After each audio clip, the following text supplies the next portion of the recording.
Episode 57, You're the One That I Want. Billy was taken aback for a second, then sneered. You callous bitch. You're so damn shallow. You used to beg to be with me when I had money, but now I'm in trouble, you want to leave me? Kathy snorted but didn't say anything. That was exactly what she was going to do. When they had first left the police station yesterday, she had planned to stay with Billy for a while, just because she felt sorry for him. But then when Billy ran out of money, she had had enough. I've already told you, we're over. Kathy stood up and tried to leave, but Billy grabbed her hand, hurting her. I should have known from the beginning what you're really like. You're not nearly as special as you think you are. I'm sick of you. Billy looked Kathy up and down and continued, You can leave if you want, as long as you give me back all the money that I spent on you. Billy, are you even a man? You want to ask a girl like me for money? Don't you have any shame? When Kathy heard him ask her for money, she was horrified. I was your girlfriend for so many months. You should be paying me money for all the time I've spent with you, not asking me for money. Have you got no pride?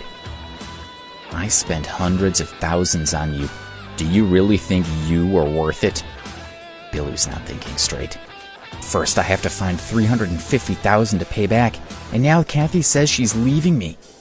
Okay, since you're begging, I'll let you off some of the money. You did give me some good times in bed.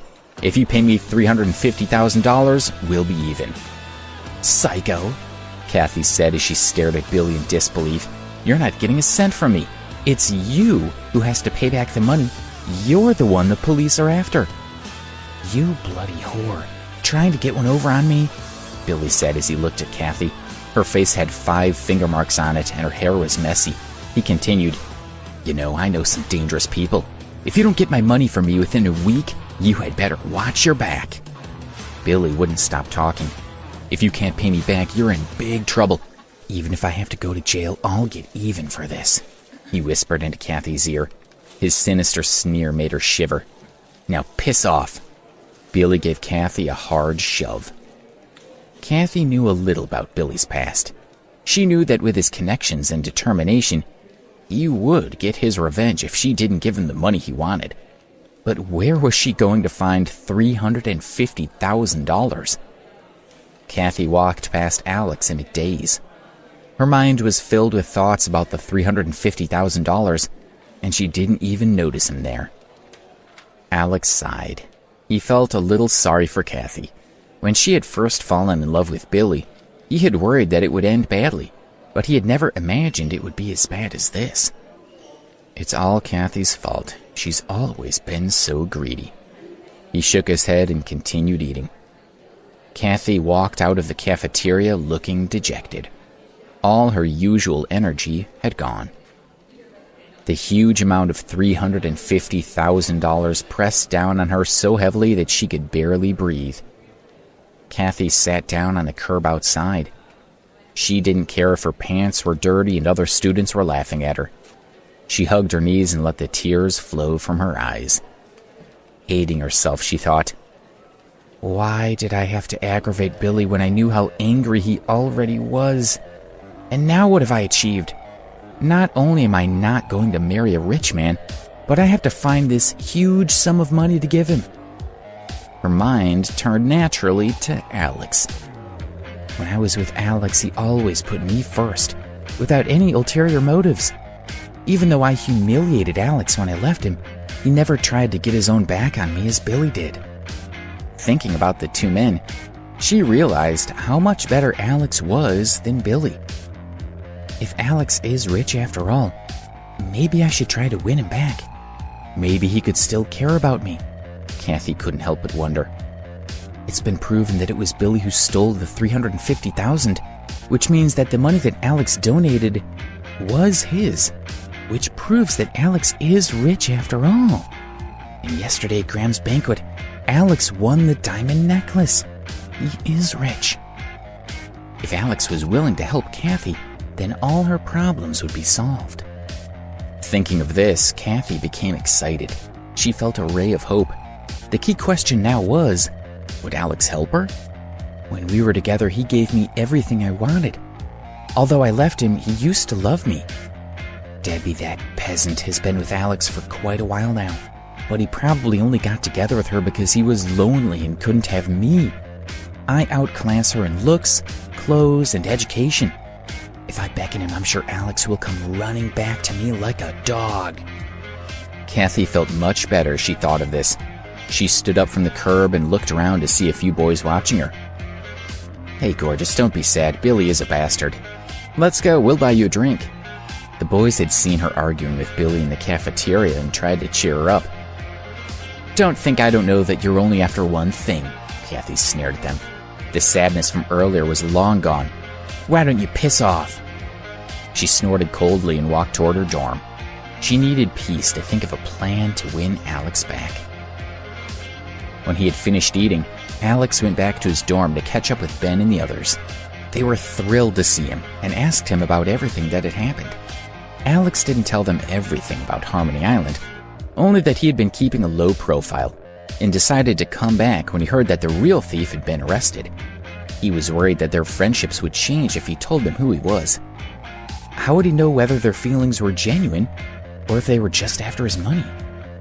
Alex knew he would hate that, so he decided to keep his wealth a secret for now.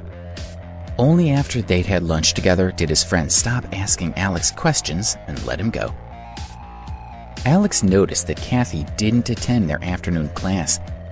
He was really afraid that Billy might have done something to her. In the evening, Alex wanted to have dinner with Debbie, but she had to stay in the classroom to take supplementary lessons, so Alex left her to it. Just as he was thinking of going out for a meal, Kathy called him. Alex hesitated for a moment, but finally answered her call. "Alex!" Kathy pretended to be relieved that he'd answered her call, but deep down she was sure that he still had feelings for her. "When you saw that it was me calling, you answered the phone so quickly," she thought. "What's wrong?" Alex asked in a friendly tone. He was afraid that she would do something stupid. Kathy cried softly. "I'm fine. I just really want to meet with you. Is that okay?" she said in a low and dejected tone. She was trying to get his sympathy. Alex hesitated. "Can't I just want to see you? You used to be happy to see me at any time of the day or night. Have your feelings for me changed so much?" Kathy asked with a sob. "All right, if you don't want to see me, then I have nothing else to say. I guess that the year we spent together meant nothing."